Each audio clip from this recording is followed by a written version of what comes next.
The situation in Gaza, in fact, I would say it is what was always it was hard, but nowadays is more and more hard. I mean, harder than before, because blockade is tightening more and more, especially in the last maybe 1 year or 2 years, where there is a cut on the salaries of so many employees, so many doctors, so many teachers, and this affects, of course, the economic cycle in Gaza Strip. So nowadays, it is economically it is very hard, and even the situation, with this the return march, where the activities is happening, and with the savage of the Israeli army against children, youth, women, men, all these people. So it is hard and very hard, and this affects all aspects of life, including education, because when you don't have enough income, you have shortage of income, you can't pay the necessary elements of life, and we think that, we consider that having education is one of the necessary aspects of life in Palestine, and especially in Gaza, because again the universities most of them are non-governmental and not for profit, so students should pay some amount of money just to register. So again, students find difficulty to attend the universities, and even if they can manage to register, sometimes they don't have money for transportation.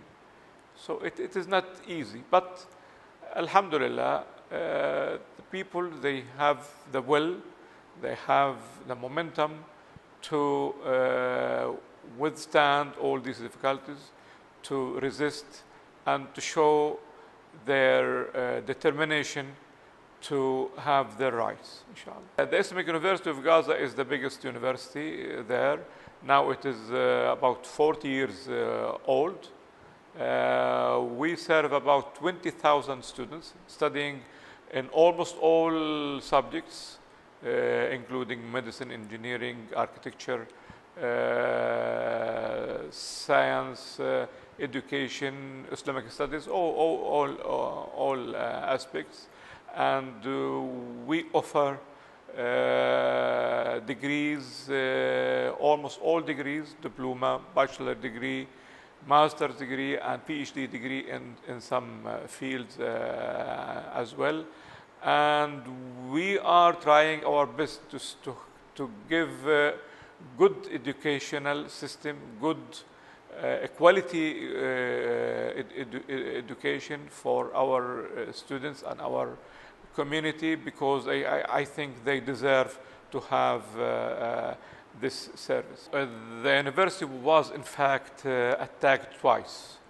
First was at the end of year 2008, and where we lost almost all of our scientific laboratories. About more than 70 laboratories were completely destroyed.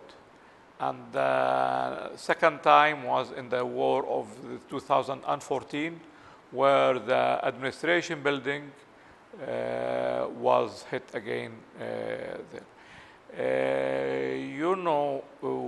We think that all the difficulties we are facing, in fact, it gives us more incentive to resist and more incentive to motivate us to work harder. And I remember that in the last war, I mean, it was the war of 2014, where it lasted for about 51 days, including some ceasefire for a few days. And I remember that we have ceasefire for a few days. We call upon all students to come again to the university to study.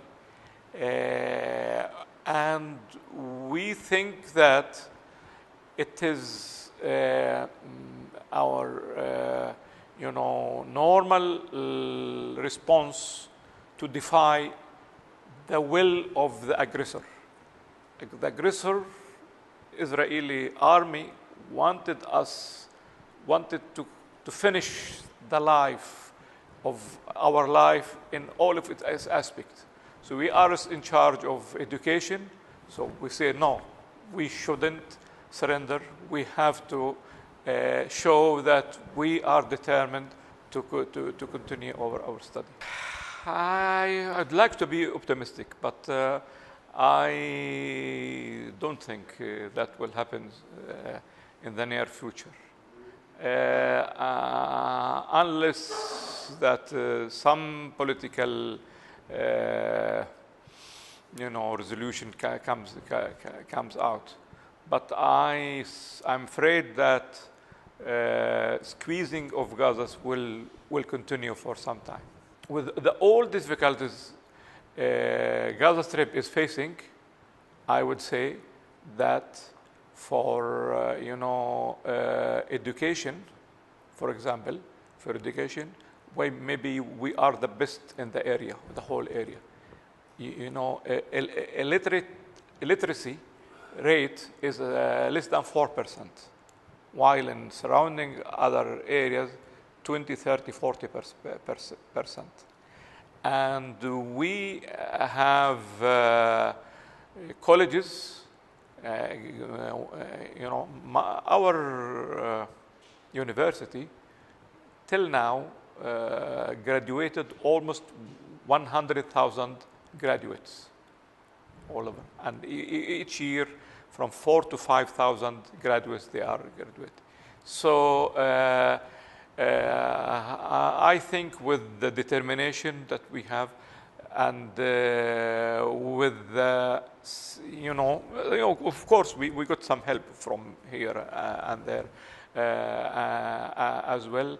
And right now you have some other avenues that you can do it. I'll give you one example of the phone that I have. Now I make a reservation for my art from Gaza, so I let them work there instead of having to have reservation from outside. And with for graphic design, we are doing it in Gaza as well. So right now we have in the university incubators, IT incubators, to let people have their businesses and have their connections for outside. And there's now so many works are done in Gaza for people out of Arab countries, for example. So I think that inshallah we will manage. You don't ask me how. I don't know.